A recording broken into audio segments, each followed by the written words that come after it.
இந்த வீடியோவில் நம்ம என்ன பார்க்க போகிறோன்னா 6ஆம் வகுப்பு முதல் 10ஆம் வகுப்பு வரையிலான புதிய மற்றும் பழைய தமிழ் புத்தகத்தில் உள்ள அணி இலக்கணம் தொடர்பான முக்கியமான பாயிண்ட்ஸை தான் நம்ம பார்க்க போகிறோம். ஃபஸ்ட்டு அணி அப்படின்னா என்னென்னா, அணி என்பதற்கு அழகு என்று பொருள். அணி என்பதற்கு அழகு என்பது பொருள். கவிஞர் தம்முடைய கருத்தை சுவையோடு சொல்வதற்கு உதவுவது தான் அணி. இந்த அணி இந்த பாடம் நம்ம பார்க்க போகிற பாடம் என்னென்னா 6ஆம் வகுப்பு புதிய தமிழ் புத்தகம், அதில் உள்ள அணி இலக்கணம் அப்படிங்கிற பாடம். இந்த பாடத்தில் நம்ம இயல்பு நவிர்ச்சி அணினா என்ன, உயர்வு நவிர்ச்சி அணினா என்ன அப்படிங்கிறது தான் பார்க்க போகிறோம். இயல்பு நவிர்ச்சி அணினா ஒரு பொருளினுடைய இயல்பை உள்ளது உள்ளபடியே அழகுடன் கூறுவது இயல்பு நவிர்ச்சி அணி. இதை நம்ம தன்மை நவிர்ச்சி அணி அப்படின்னு சொல்லுவோம். இயல்பு நவிர்ச்சி அணியோடைய இன்னொரு பெயர் தான் தன்மை நவிர்ச்சி அணி. எடுத்துக்காட்டாது என்ன ஒரு பாட்டை நம்ம பார்க்கலாம். கவிமணி தேசிக விநாயகனார் எழுதிய பாடல். இவர் கன்னியாகுமரி மாவட்டத்தில் உள்ள தேரூர் என்ற ஊரில் பிறந்தவர் தான் கவிமணி தேசிக விநாயகனார். இவருடைய ஒரு பாடல் தான் நம்ம பார்க்க போகிறோம். தோட்டத்தில் மேயுது வெள்ளைப்பசு, அங்கே துள்ளி குதிக்குது கன்றுக்குட்டி, அம்மா என்குது வெள்ளைப்பசு, உடன் அண்டையில் ஓடுது கன்றுக்குட்டி, நாவால் நக்குது வெள்ளைப்பசு, பாலை நன்றாய் குடிக்குது கன்றுக்குட்டி. இதுதான் பாடல். இதில் ஒரு தோட்டத்தில் உள்ள ஒரு நிகழ்வை தான் அவர் அந்த இயல்பாட்டு சொல்லியிருக்கார். அதுதான் இயல்பு நவிர்ச்சி அணி அல்லது தன்மை நவிர்ச்சி அணி. அடுத்தது நம்ம பார்க்க போகிறது என்னென்னா உயர்வு நவிர்ச்சி அணி. இயல்பு நவிர்ச்சி அணிக்கு அப்படியே ஆப்போசிட் தான் உயர்வு நவிர்ச்சி அணி. ஒரு பொருளினுடைய இயல்பை உள்ளது உள்ளபடியே கூறுவது இயல்பு நவிர்ச்சி அணி. அதுவே ஒரு பொருளினுடைய இயல்பை மிகைப்படுத்தி கூறுவது தான் உயர்வு நவிர்ச்சி அணி. எடுத்துக்காட்டாக நம்ம பார்க்கலாம் ஒரு பாட்டு. இது ஒரு தாலாட்டு பாட்டு. குளிர் நீரில் குளித்தால் கூதல் அடிக்கும் என்று, வெந்நீரில் குளித்தால் மேலே கருக்கும் என்று, ஆகாச கங்கை அனல் உரைக்கும் என்று, பாதாள கங்கையை பாடி அழைத்தார் உன் தாத்தா அப்படிங்கிற பாடல். இது எல்லாமே பாருங்கள், உள்ளது உள்ளபடி கூறாமல் அந்த பொருளினுடைய இயல்பை எல்லாமே மிகைப்படுத்தி சொல்லியிருக்கு. அதனால் இது உயர்வு நவிர்ச்சி அணி. அவ்வளோதான், நம்ம இந்த பாடம் முடிஞ்சது. 6ஆம் வகுப்பு புதிய தமிழ் புத்தகம் முடிச்சிட்டோம். அடுத்ததாட்டு நம்ம பார்க்க போகிறது என்னதுன்னா 7ஆம் வகுப்பு புத்தகத்தில் உள்ள அணி இலக்கணம். இதில் நம்ம பார்க்க போகிறது என்னென்னா, ஃபஸ்ட்டு பார்க்க போகிறது உருவக அணி. உருவக அணினா என்ன தெரியுமா? ஒரு பொருளை விளக்க மற்றொரு பொருளை உவமையாக கூறுவது தான் உவமை அணி. ஒரு பொருளை விளக்க மற்றொரு பொருளை உவமையாக கூறுவது தான் உவமை அணி. உவமை வேறு, உவமிக்கப்படும் பொருள் வேறு என்று இல்லாமல் இரண்டும் ஒன்றே என்று தோன்றும்படி கூறுவது உருவக அணி. உருவக அணினா என்ன அப்படின்னு தெரியறதுக்கு முன்னாடி நம்ம உவமை அணினா என்ன அப்படிங்கிறத நம்ம தெரியணும். ஒரு பொருளை விளக்க மற்றொரு பொருளை உவமையாக கூறுவது உவமை அணி.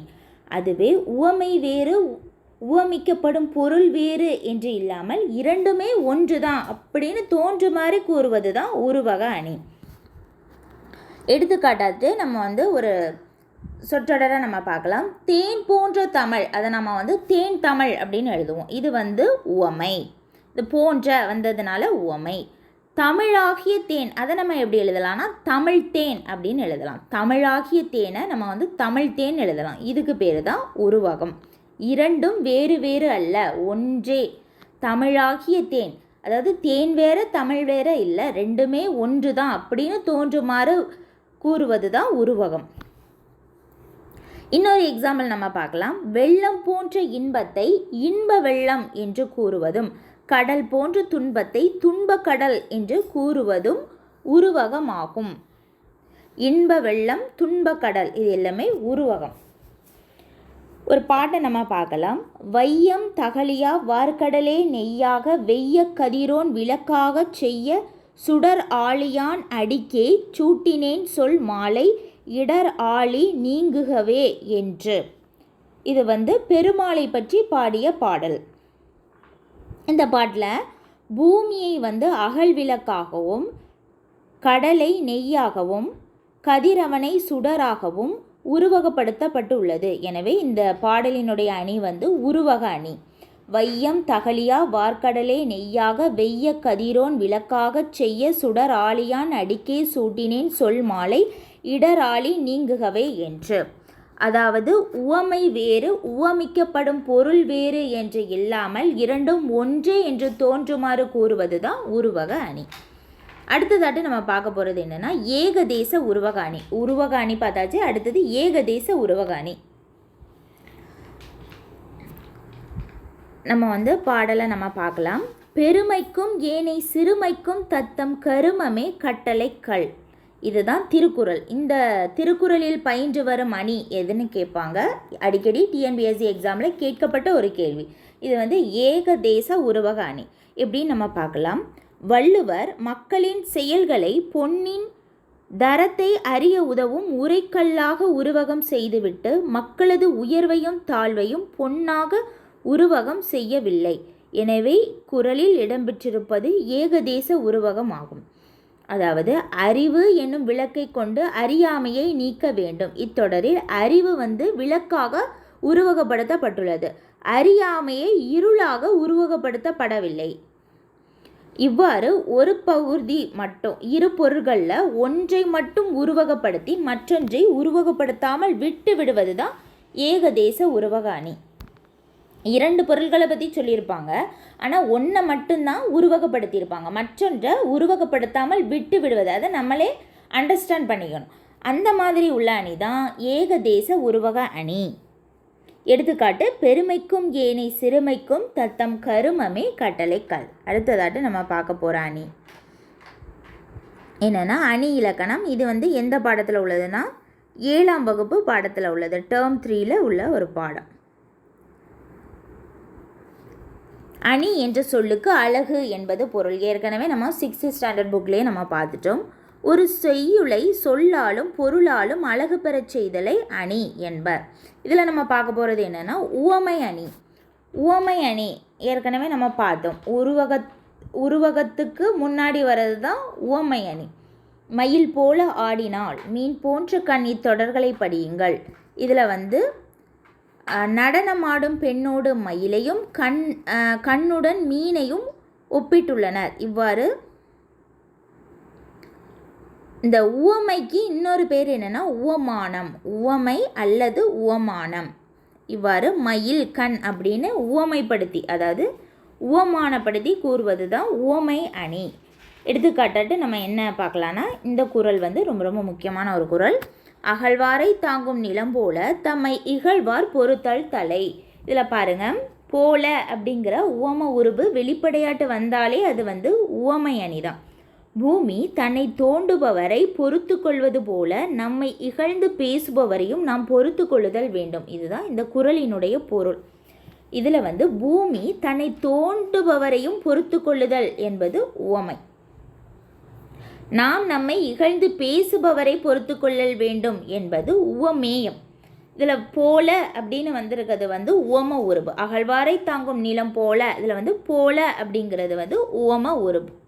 தம்மை இகழ்வார் பொறுத்தல் தலை, நம்மை இகழ்பவரை நாம் பொறுத்து கொள்ளுதல் வேண்டும் அப்படிங்கிறது உவமேயம். அகழ்வாரை தாங்கும் நிலம் அப்படிங்கிறது உவமை. போல அப்படிங்கிறது உவம உருபு. தம்மை இகழ்வார் பொறுத்தல் தலை அப்படிங்கிறது உவமேயம். இந்த போல அப்படிங்கிறது மட்டும் உவமை கிடையாது. இது தவிர நிறைய பாடல்களில் போல, புரைய, அன்ன, இன்ன, அற்று, இற்று, மான, கடுப்ப, ஒப்ப, உரள இது எல்லாமே உவம உருபுகளாக வரும். போல, புரைய, அன்ன, இன்ன, அற்று, இற்று, மான, கடுப்ப, ஒப்ப, உரள இது எல்லாமே தான் உவம உருபுகள். உவம உருபுகள் இப்படி கூட டிஎன்பிஎஸ்சி எக்ஸாமில் கேட்கலாம் கேள்வி.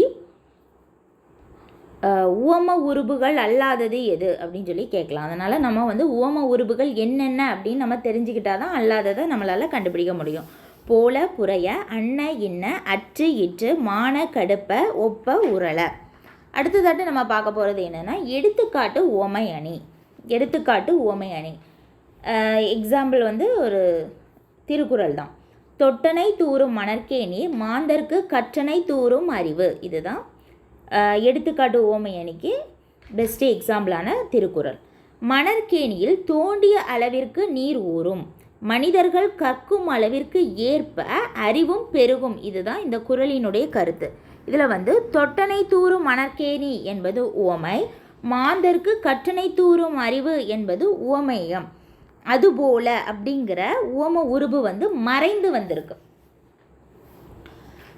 உவமை அணினா உவம உருபு வந்து வெளிப்படையாட்டு வந்துன்னா அது வந்து உவமை அணி. உவம உருபு வந்து மறைந்து வந்துன்னா அது வந்து எடுத்துக்காட்டு உவமை அணி.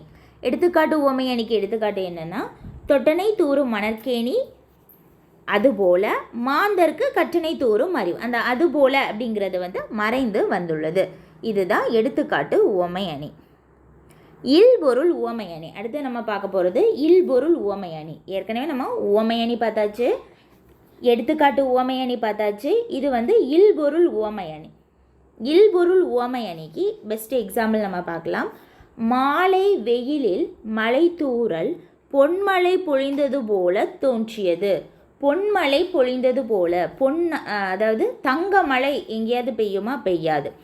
ஆனால் நடக்காத ஒன்றை, இல்பொருள் இல்லாத ஒன்றை உவமைப்படுத்தி கூறுவது தான் இல்பொருள் உவமை அணி. காலை கொம்பு முளைத்த குதிரை போல பாய்ந்து வந்தது. குதிரைக்கு கொம்பே கிடையாது, ஆனால் கொம்பு முளைத்த குதிரை போல அப்படின்னு வந்ததுனால இந்த சொற்றொடர் வந்து இல்பொருள் உவமை அணி.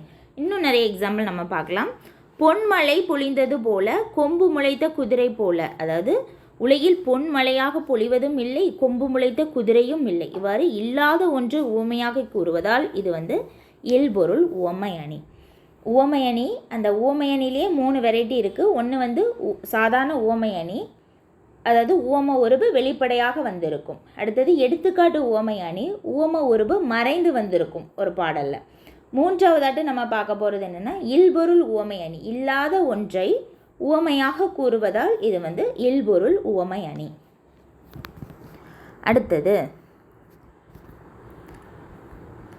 அடுத்து நம்ம பார்க்க போகிறது என்னென்னா 8ஆம் வகுப்பு புத்தகத்தில் உள்ள புதிய தமிழ் புத்தகத்தில் உள்ள அணி இலக்கணம் தான் நம்ம பார்க்க போகிறோம்.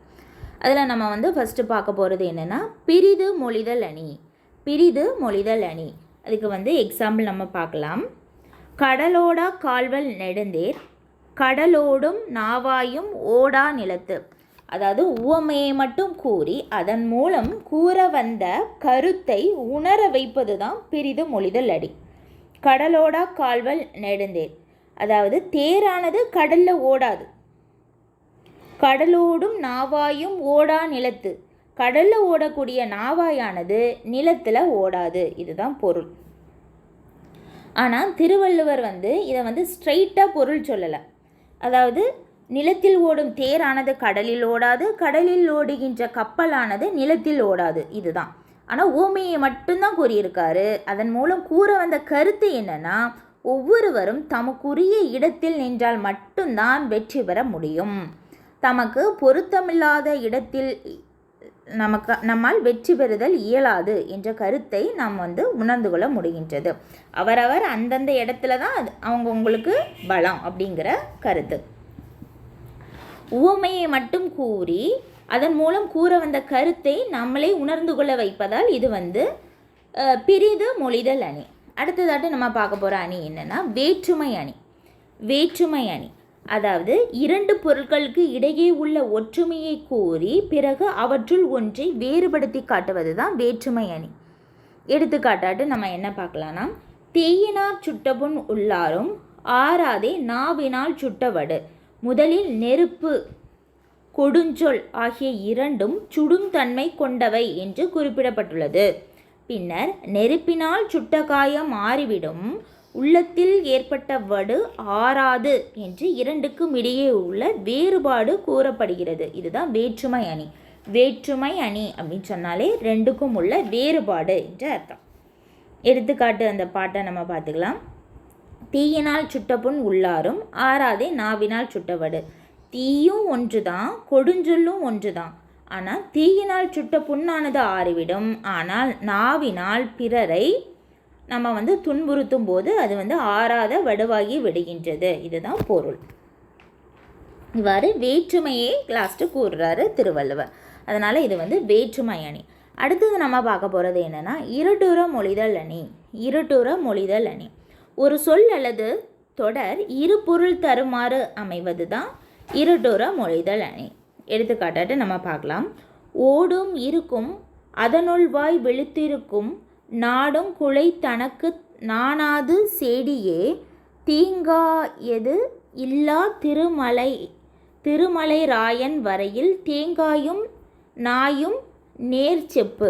இப்பாடலின் பொருள் என்னன்னா, தேங்காய் நாய் ஆகிய இரண்டும் பொருந்துவதாக அமைந்துள்ளது. தேங்காயில் ஓடு இருக்கும். தேங்காயின் உட்பகுதி வெண்மை நிறத்தில் இருக்கும். தேங்காய் கோணல் இல்லாமல் குலையாக தொங்கும். நாய் சில சமயம் ஓடிக்கொண்டிருக்கும், சில சமயம் ஓரிடத்தில் படுத்து கொண்டிருக்கும். அதன் வாயின் உட்பகுதி வெண்மையாக இருக்கும், குறைப்பதற்கு வெட்கப்படாது. இவ்வாறு பாடலானது இரு பொருள் தடும்படியாக பாடப்பட்டுள்ளதால் இது இருட்டுற மொழிதல் அணி. இந்த இருட்டுற மொழிதல் அணிக்கு இன்னொரு பெயர் என்னன்னா ஸ்லேடை அணி. இயல்பு நவிர்ச்சி அணிக்கு தன்மை நவிர்ச்சி அணி என்று வேறு பெயர் உண்டு. அதுபோல இருட்டுற மொழிதல் அணிக்கு ஸ்லேடை அணி அப்படிங்கிற மற்றொரு பேரும் உண்டு. அடுத்து நம்ம பார்க்க போகிறது என்னென்னா அணி இலக்கணம் அப்படிங்கிற பாடம். இது 9ஆம் வகுப்பு புதிய தமிழ் புத்தகத்தில் உள்ள பாடம் தான் அணி இலக்கணம். அணி என்பதற்கு அழகு என்பது பொருள். இதே தான் ஃபஸ்ட்டு சொல்கிறது. அடுத்தது உவமை அணி. ஏற்கனவே நம்ம பார்த்துட்டோம். 7ஆம் வகுப்பு புதிய தமிழ் புத்தகத்தில் வந்திருக்கும் உவமை அணி. மற்ற அணிகள் உவமையிலிருந்து கிளைத்தவையாக உள்ளன. மலர் பாதம், மலர் போன்ற பாதம், இதுதான் உவமை. எடுத்துக்காட்டாட்டு இந்த பாட்டை நம்ம பார்க்கலாம். இனிய உளவாக இன்னாத கூறல் கனி இருப்ப காய் கவர்ந்தற்று. அதாவது நம்ம உவம உறுப்புகள் பார்த்தோம். போல அப்படி மட்டும் இல்லை, போல புறைய ஒப்ப உரல மான கடுப்ப ஏவ அற்று, இது எல்லாமே தான் உவம உருபுகள். இந்த உவம உருபுகள் எந்த பாட்டில் வெளிப்படையாட்டு வந்தாலும் அது உவமை அணி. இந்த குறளில் பயின்றுள்ள அணி உவமை அணி. அடுத்தது நம்ம பார்க்க போகிறது என்னென்னா உருவக அணி. உருவக அணி அப்படின்னா உவமை உவமேயம் இரண்டும் ஒன்று என தோன்ற கூறுவது தான் உருவக அணி. எடுத்துக்காட்டாட்டு இந்த பாட்டை நம்ம பார்க்கலாம். இன்சொல் விளைநிலமா ஈதலே வித்தாக வன்சொற் களைக்கட்டு வாய்மை எருவட்டி அன்புநீர் பாய்ச்சி அறக்கதிர் ஈன்றதோர் பைங்குல் சிறுகாலைச்சை. இன்சொல் விளைநிலமா ஈதலே வித்தாக வன்சொற் களைக்கட்டு வாய்மை எருவட்டி அன்புநீர் பாய்ச்சி அறக்கதிர் ஈன்றதோர் பைங்குல் சிறுகாலைச்சை அப்படிங்கிற பாடல். இதில் என்ன சொல்லியிருக்காங்கன்னா, இன்சொல்லை நிலமாகவும் வன்சொல்லை களையாகவும் வாய்மையை எருவாகவும் அன்பை நீராகவும் அறத்தை கதிராகவும் உருவகப்படுத்தப்பட்டுள்ளது. இவ்வாறு உருவகப்படுத்தப்பட்டுள்ளதால் இது உருவக அணி. அடுத்து நம்ம பார்க்க போகிற அணி என்னென்னா பின்வரு நிலை அணிகள். பின்வரு நிலை அணிகள் மொத்தத்தில் 3 பின்வரு நிலை அணிகள் இருக்குது. ஒன்று சொல் பின்வரு நிலையணி, இன்னொன்று பொருள் பின்வரு நிலையணி, மூன்றாவதாட்டு சொற்பொருள் பின்வரு நிலையணி. இந்த பேர்லேயே இருக்குது பாருங்கள், சொல் பின்வரு நிலையணி. அதாவது முன்வந்த சொல்லே மீண்டும் மீண்டும் வரும், ஆனால் வெவ்வேறு பொருள்களில் வரும். அப்படி வந்ததுன்னா அது சொல் பின்வரு நிலையணி. எடுத்துக்காட்டாட்டு நம்ம பார்க்கலாம். துப்பார்க்கு துப்பாய துப்பாக்கி, துப்பார்க்கு துப்பாய தூவும் மலை. இக்குறளில் துப்பு அப்படிங்கிற சொல்லானது மீண்டும் மீண்டும் வந்திருக்கு, ஆனால் வெவ்வேறு பொருட்களில் வந்திருக்கு. முதல்ல உள்ள துப்பார்க்கு அப்படிங்கிறதுக்கான பொருள் என்னென்னா உண்பவருக்கு. துப்பு துப்பாய அதில் உள்ள துப்பு அப்படிங்கிறதுக்கு நல்ல.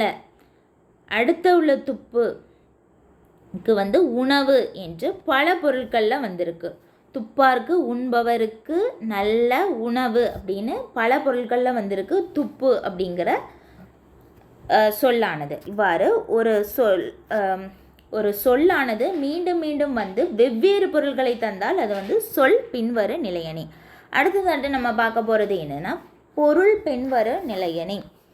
அதாவது வேறு வேறு சொற்கள் வந்திருக்கும், ஆனால் அவை எல்லாமே ஒரே பொருளை தரும். எடுத்துக்காட்டாட்டு நம்ம பார்க்கலாம்.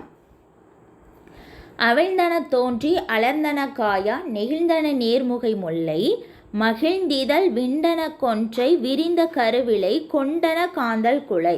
இதில் அவிழ்ந்தன, நெகிழ்ந்தன, அலர்ந்தன, விண்டன, நெகிழ்ந்தன, விரிந்தன, கொண்டன இந்த சொற்கள் எல்லாமே மலர்ந்தன அப்படிங்கிற ஒரே பொருளை தான் தருது. அதனால் வேறு வேறு சொற்கள் இருந்தாலும் ஒரே பொருளை தருவதால் இது பொருள் பின்வர நிலையணி. அவிழ்ந்தன தோன்றி அலர்ந்தன காயா நெகிழ்ந்தன நேர்முகை முல்லை மகிழ்ந்திதழ் விண்டன கொன்றை விரிந்த கருவிலை கொண்டன காந்தல் குலை அப்படிங்கிற பாடல்.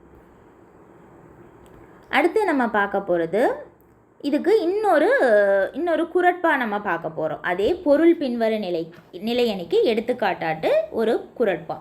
கேடில் வெளிச்செல்வம் கல்வி ஒருவருக்கு மாடல்ல மற்ற எவை. இதில் நம்ம பார்க்கலாம், செல்வம் மாடு ஆகிய இரு சொற்களுமே செல்வத்தையே குறிக்கின்றன, ஒரே பொருளை தான் தருது. கேடில் விழுச்செல்வம் கல்வி ஒருவருக்கு மாடல்ல மற்ற எவை. மாடல்லனா மாடு அப்படின்னா செல்வம் என்று பொருள், விழுச்செல்வம் அப்படின்னாலும் செல்வம், ரெண்டுமே ஒரே பொருளை தான் தருது. அதனால் இது பொருள் பின்வர நிலையணி. அடுத்து நம்ம பார்க்க போகிறோம் என்னென்னா சொற்பொருள் பின்வர நிலையணி. ஒரே சொல்லே மீண்டும் மீண்டும் வரும், ஆனால் அது அதே பொருளை மீண்டும் மீண்டும் தரும். இதுதான் சொற்பொருள் பின்வர நிலையணி. எடுத்துக்காட்டாட்டு நம்ம பார்க்க போகிறது ஒரு குறட்பா தான். எல்லா விளக்கும் விளக்கல்ல சான்றோர்க்கு பொய்யா விளக்கே விளக்கு. இதில் விளக்கு அப்படிங்கிற சொல்லானது மீண்டும் மீண்டும் ஒரே பொருளை தான் தருது. அதனால் இது சொற்பொருள் பின்வர நிலையணி. முன்னர் வந்த சொல்லே மீண்டும் மீண்டும் அதே பொருளை மீண்டும் மீண்டும் தந்தால் அது சொற்பொருள் பின்வர நிலையணி. 3 பின்வர நிலையணிகள் பார்த்தோம். சொல் பின்வர நிலையணி, பொருள் பின்வர நிலையணி, சொற்பொருள் பின்வர நிலையணி. அடுத்து நம்ம பார்க்க போகிறது என்னென்னா வஞ்ச புகழ்ச்சி அணி. வஞ்ச புகழ்ச்சி அணி அப்படின்னா புகழ்வது போல பழிப்பதும் பழிப்பது போல புகழ்வதும் தான் வஞ்ச புகழ்ச்சி அணி. இந்த பாட்டில் என்ன கொடுத்துருக்காங்க நம்ம பார்க்க போகிறோம். தேவர் அணையர் கயவர் அவரும் தாம் மேவன செய்தொழுகலான் அப்படிங்கிற பாடல். இது ஒரு குறட்பாதான்.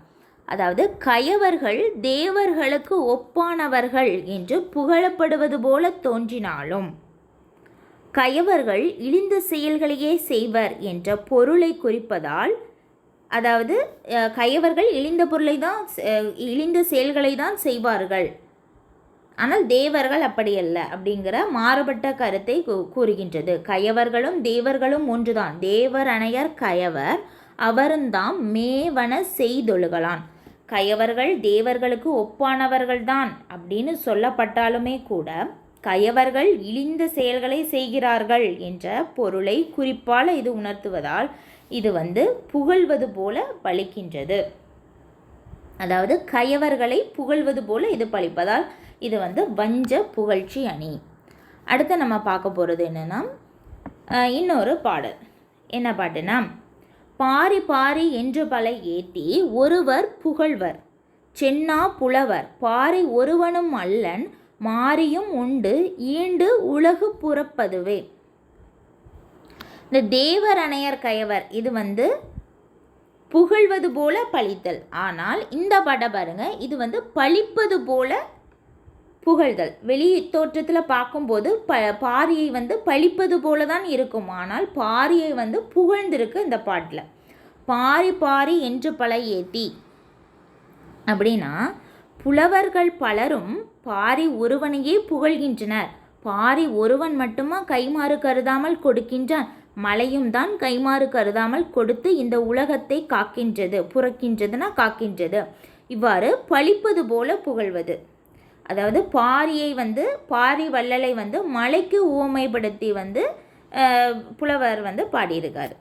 இது பாரியை இகழ்வது போல முதல்ல தோன்றினாலும் கூட பாரிக்கு நிகராக கொடுப்பவர் இல்லை. அதாவது பாரியை மலைக்கு உவமைப்படுத்தி கூறியிருக்கு. இது பழிப்பது போல புகழ்தல். இது ரொம்ப ரொம்ப முக்கியமான ஒரு கேள்வி.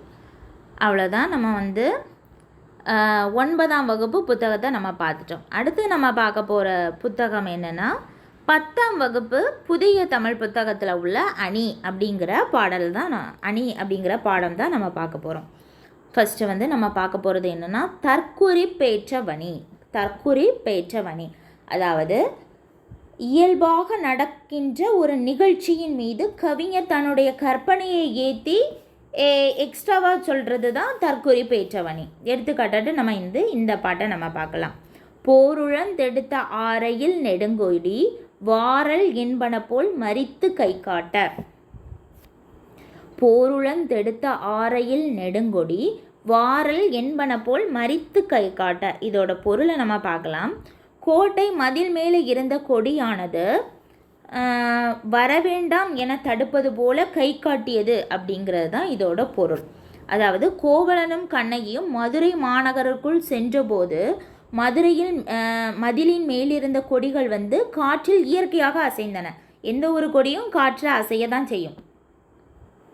ஆனால் இளங்கோவடிகள் என்ன சொல்லியிருக்காருன்னா, கோவலன் மதுரையில் கொலை செய்யப்படுவான் என்று கருதியே அந்த மதில் மேல் பறக்கின்ற கொடியானது வராதீங்க, மதுரை மாநகரத்துக்குள்ளே நீங்கள் வராதீங்க என்பது போல மறித்து கையசைப்பதாக அவர் தன்னுடைய குறிப்பை ஏற்றி பாடுகிறார்.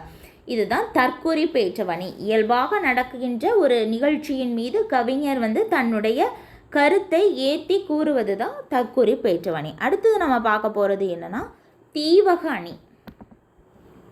தீவகம் அப்படிங்கிற சொல்லுக்கு என்ன பொருள்னா விளக்கு என்பது பொருள். தீவகம் அப்படின்னா விளக்கு என்று பொருள். ஒரு அறையில் ஒரு இடத்தில் வைக்கப்பட்ட விளக்கானது அந்த அறையினுடைய பல்வேறு இடங்களில் உள்ள பொருட்களுக்கும் வெளிச்சத்தை தருகின்றது. அதுபோல தான் இந்த தீவக அணி. செய்யுளில் ஓரிடத்தில் நின்ற ஒரு சொல் அந்த செய்யுளின் பல இடங்களில் உள்ள சொற்களோடு பொருந்தி விளங்குவதால் இது தீவக அணி என்று அழைக்கப்பட்டது. இந்த தீவக அணியிலேயே 3 வகை இருக்குது. ஏற்கனவே பின்வரு நிலையணியோட 3 வகைகளை நம்ம பார்த்தோம். இது தீவக அணியினுடைய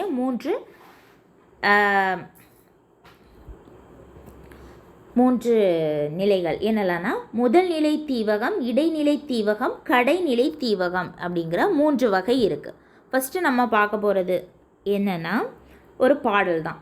சேந்தன வேந்தன் திருநெடுங்கண் தெவ்வேந்தர் ஏந்து தடந்தோள் இலி குருதி பாய்ந்து திசை அனைத்தும் வீரச் சிலை பொழிந்த அம்பும் மிசை அனைத்தும் புல்குளமும் வீழ்ந்து. இதில் சேந்தன அப்படின்னா சிவந்தன என்று பொருள். தெவ் என்றால் பகைமை என்று பொருள்.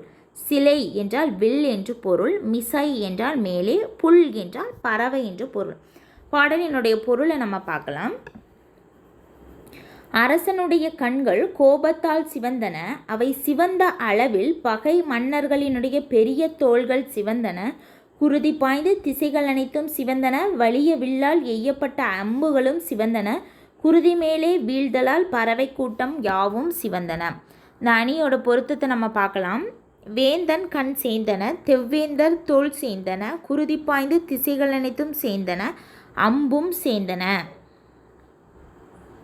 இந்த சேந்தன அப்படின்னு பொதுவாட்டே அந்த கவிஞர் சொல்லிட்டார். முதலே சொல்லிட்டாரு சேந்தன. அது எதெல்லாம் சேந்தனா, வேந்தன் திருநெடுங்கண் சேந்தன, தெவ்வேந்தர் சேந்தன, ஏந்து தடந்தோள் சேந்தன, இலி குருதி பாய்ந்து சேந்தன, வீரச்சிலை பொழிந்த அம்பும் சேந்தன. அப்படி எல்லாத்துக்குமே அந்த சேந்தன அப்படிங்கிற வேர்டு வர்றது மாதிரி சொல்லியிருக்காரு. இதனால் இது தீவக அணி. தீவக அணி அதாவது ஃபஸ்ட்டே அந்த ஒரு வேர்டை சொல்லியிருப்பாங்க. அதாவது ஒரு சொல் செய்யுள்ள ஒரு இடத்துல ஒரு சொல் நிற்கும். ஆனால் அந்த சொல்லானது அந்த செய்யுளினுடைய பல இடங்களுக்கும் பொருந்தி வரும். இதுதான் தீவக அணி. தீவக அணியினுடைய 3 வகைகள்: முதல்நிலை தீவகம், இடைநிலை தீவகம், கடைநிலை தீவகம். அதாவது இந்த எக்ஸாம்பிள் பாருங்கள். சேந்தன வேந்தன். சேந்தன அப்படிங்கிற வேர்டு தான் எல்லாத்துக்குமே வருது. ஃபஸ்ட்டு வந்ததுனால இது முதல் நிலை தீவகம். இதுவே இந்த சொல் ஆனது நடுவில் அது இடைநிலை தீவகம். கடைநிலை தீவகம்னா கடைசி வந்ததுன்னா அது கடைநிலை தீவகம். அடுத்து நம்ம பார்க்க போகிறது என்னென்னா நிரல் நிறை அணி. நிரல் நிறை அணி. Best example Thirukkural. இது ரொம்ப ரொம்ப முக்கியமான ஒரு கேள்வி. ஏற்கனவே டிஎன்பிஎஸ்சி எக்ஸாமில் கேட்கப்பட்ட ஒரு கேள்வி. அன்பும் மரணம் உடைத்தாயின் இல்வாழ்க்கை பண்பும் பயனும் அது. இந்த குறளில் பயின்று வருகின்ற அணியானது நிரல் நிறை அணி. நிரல் நிறை அணி. நிரல் என்றால் வரிசை என்று பொருள். நிறை என்றால் நிறுத்துதல் என்று பொருள். சொல்லையும் பொருளையும் வரிசையாக நிறுத்தி அந்த வரிசைப்படியே இணைத்து பொருள் கொள்வது நிரல் நிறை அணி ஆகும். அன்பும் மரணம் உடைத்தாயின் இல்வாழ்க்கை. அதாவது இல்வாழ்க்கை அன்பும் அறனும் உடையதாக விளங்குமானால் அந்த வாழ்க்கையே பண்பும் பயனும் ஆகும். அன்புக்கு பண்பும் அறனுக்கு பயனும் அப்படின்னு அணி பொருத்தத்தை சொல்லியிருக்கார். இவ்வாறு வருவது தான் நிரல் நிறை அணி. சொல்லையும் பொருளையும் வரிசையாக நிறுத்தி அந்த வரிசைப்படியே இணைத்து பொருள் கொள்வது நிரல் நிறை அணி ஆகும். அடுத்து நம்ம பார்க்க போகிறது என்னென்னா தன்மை அணி. எந்த வகைப்பட்ட பொருளாக இருந்தாலும் இயற்கையில் அமைந்த அதன் உண்மையான இயல்பு தன்மையினை கேட்பவர்கள் மனம் மகிழுமாறு உரிய சொற்களை அமைத்து பாடுவது தான் தன்மை அணி.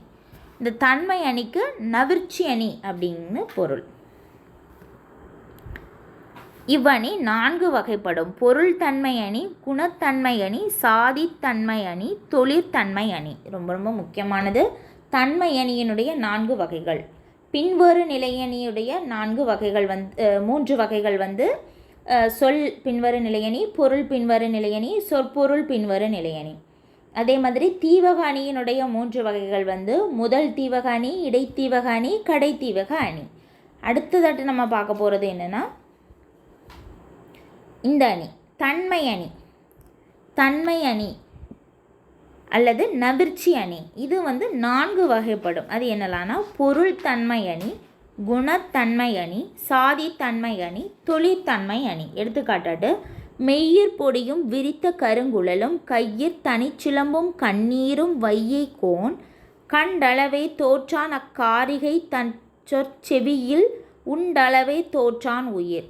இது சிலப்பதிகாரத்தில் உள்ள வழக்குரை காதை வெண்பா. வழக்குரை காதை வெண்பா இதை கூட தனியாக கூட டிஎன்பிஎஸ்சி எக்ஸாமில் கேட்கலாம். அதாவது மெய்யிற் பொடியும் விரித்த கருங்குழலும் கையிற் தனிச்சிலம்பும் கண்ணீரும் அப்படிங்கிற பாடல் என்ன வெண்பா அப்படின்னா வழக்குரை காதை வெண்பா. இந்த அணியினுடைய இந்த பாடலினுடைய பொருளை நம்ம பார்க்கலாம். உடம்பு முழுக்க தூசியும் விரித்த கருமையான தலைமுடியும் கையில் ஒற்றை சிலம்போடு வந்த தோற்றமும் அவளது கண்ணீரும் கண்ட அளவிலேயே வையை நதி பாயும் கூடல் நகரத்து அரசனான பாண்டியன் தோற்றான்.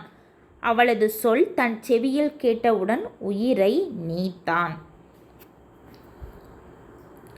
இவ்வாறு இயற்கையில் அமைந்த அதன் உண்மையான இயல்புத்தன்மையை கேட்பவரின் மனம் மகிழுமாறு உரிய சொற்களை அமைத்து பாடுவது தான் தன்மை அணி. அதாவது கண்ணகியின் துயர் நிறைந்த தோற்றத்தினை இயல்பாக உரிய சொற்களின் மூலம் கூறியமையால் இது தன்மை நவிர்ச்சி அணி என்று அழைக்கப்படுகின்றது. இனி தண்டி அலங்காரத்தில் உள்ள ஒரு பாடலை தான் நம்ம பார்க்க போகிறோம். எவ்வகை பொருளும் மெய்வகை விளக்கும் சொன்முறை தொடுப்பது தன்மையாகும் என்று தன்மை அணியை பற்றி சொன்னது தான் இந்த தண்டி அலங்காரம். தண்டி அலங்காரம் என்ற நூலானது தன்மை அணியினை பற்றி கூறுகின்றது. தன்மை அணி அல்லது நவிர்ச்சி அணி. அவ்வளோதான். இனி ஓல்டு புத்தகத்தில் உள்ள அணி இலக்கணத்தை நம்ம அடுத்தடுத்த வீடியோக்களில் பார்க்கலாம். இந்த வீடியோ உங்களுக்கு யூஸ்ஃபுல்லாக இருந்துச்சுன்னா மறக்காமல் சேனலை சப்ஸ்கிரைப் பண்ணுங்கள்.